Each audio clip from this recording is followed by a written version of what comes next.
नमस्कार। आप फॉरेन में रहते हैं और फॉरेन के लिए पीआर जो होता है यानी कि परमानेंट रेजिडेंस के लिए अप्लाई कर रहे हैं, बार-बार आपका रिफ्यूज़ हो रहा है और आपको बड़ी चिंताएँ हो रही है कि इसका उपाय क्या करूँ? ठीक है? तो देखिए, सबसे पहले तो उपाय करने से पहले अपनी कुंडली में योग देखिए, क्योंकि योग होगा तभी उपाय काम करेगा, अन्यथा किया हुआ उपाय यूज़लेस है हमेशा के लिए। तो कैसे देखना है? आपके स्क्रीन के ऊपर एक जन्म कुंडली है और इस जन्म कुंडली में देखने का एक तरीका क्या है कि आपका जब आप अप्लाई करते हो तो आपको 1 साल का, 1.5 साल का जो भी एक टाइम लगता है, उस टाइम पीरियड में कौन-सी दशाएँ चल रही है, ठीक है? वो देखना बहुत ज़रूरी है। और एक आपको जो है वो 12th हाउस का जो सबलॉर्ड होता है, वो 12th हाउस को सिग्निफिकेशन ज़रूर देना चाहिए। जैसे कि यहाँ पे अगर हम देख रहे हैं, तो ये कुंडली में हम 12वें घर का जो उपनक्षत्र स्वामी है, 12वें घर का जो उपनक्षत्र स्वामी वो शनि है। और शनि अगर हम यहाँ पे देखेंगे तो वो 2, 12 और 11, यहाँ पे 12 हमें सिग्निफिकेशन में मिल रहा है। इसका मतलब क्या है कि हमें यहाँ पे परमानेंट रेजिडेंस मिलने का काफ़ी अच्छा योग बन रहा है। पहला तो एक ये पॉइंट।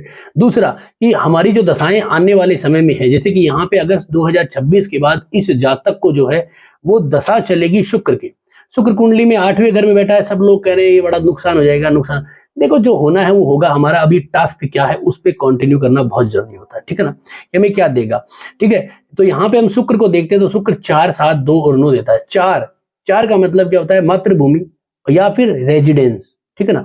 जब हम फॉरेन में रहते हैं तो हमें वो 4 घर पे भी ला सकता है या फिर वहां पे सेटल्ड भी कर सकता है, ठीक है ना? कैसे कर सकता है कि उस 4 को अगर 12 2 बार काट देता है, यानी कि उसका सबलॉर्ड और स्टार लॉर्ड 2 बार काट देता है, तो उसको वहां पे लाभ मिल जाता है। जैसे कि यहाँ पे शुक्र का जो नक्षत्र है वो है केतु और उसका जो सबलॉर्ड है वो है आपका शनि, ठीक है? तो केतु जो है वो क्या है? छाया ग्रह, तो इसके ई सिग्निफिकेटर आपको जरूर देखने चाहिए। तो यहाँ पे केतु जो है वो 2, 4 और 11 दिखा रहा है, 4 दिखा रहा है। इसका मतलब ये तो मातृभूमि पे वापस ले आ सकता है, लेकिन मैंने कहा ना केतु एक छाया ग्रह है, तो इसके ई सिग्निफिकेटर, तो इस सॉफ्टवेयर में जो ई सिग्निफिकेटर है, हम जब नाड़ी कोऑर्डिनेटर में जाएंगे तो केतु के सिग्निफिकेटर जो होंगे उसमें ई सिग्निफिकेटर ऑलरेडी एड है। जब हम ज्योतिष दीपिका यूज करते थे तो उसके अंदर ई सिग्निफिकेटर नीचे आते थे, क्योंकि ये छाया ग्रह इसलिए इसके स्पेशल चाहिए हमें।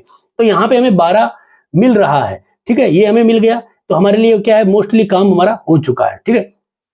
अब हमें यहाँ पे देखना है कि जो आपका केतु का शुक्र का जो सबलॉर्ड है शनि, शनि यहाँ पे हमें देख रहा है कि क्या दे रहा है, तो शनि हमें यहाँ पे 2 और 12 को इसने क्लोज कर दिया, यानी कि हमें जो है वो यहाँ पे ये कह रहा है कि तुम्हें अब हम नया रेजिडेंस देंगे, यानी कि नए जगह पे रहने की अनुमति या फिर आपको नया जो है वो कह सकते हैं कि परमानेंट रेजिडेंस देंगे। तो इस तरह का कैलकुलेशन बन रहा है। तो शुक्र की महादशा ये बना रही है। अब शुक्र में शुक्र का जो अंतर आएगा वो कम से कम 2.5 से 3 साल का आएगा। इस टाइम पीरियड पे अगर आप एफर्ट करते हैं, इस टाइम पीरियड पे अगर आप कोई भी ज्योतिषीय उपाय करते हैं, तो आपको सफल होने का योग बनता है।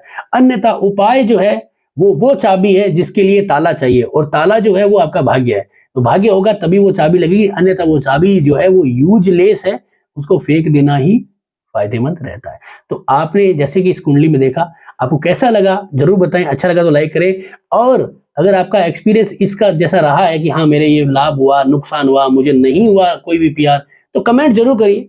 आने वाले वीडियो में मैं आपकी डेट ऑफ बर्थ पे ये कोशिश करूंगा कि उसमें क्या फलादेश करें, ठीक है? तो आज के लिए धन्यवाद आपका।